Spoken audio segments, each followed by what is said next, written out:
কি ভয়াবহ একটি অবস্থা। এই রাস্তায় যারা গাড়ি চালায় তারা নিশ্চয়ই দেখবে একটি কত দামি একটি গাড়ি কিন্তু এখানে আপনার উল্টে পড়ে গেছে, একটু সাবধানতার জন্য।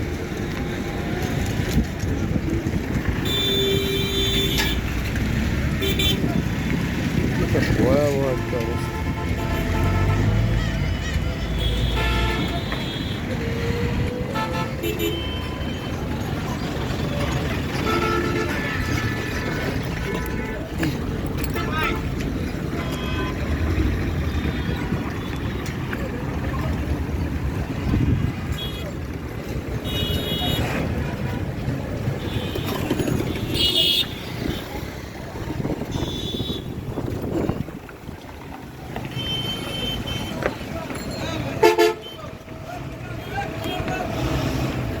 আবদুল্লাহপুরে কিন্তু এই দুর্ঘটনাটি ঘটেছে।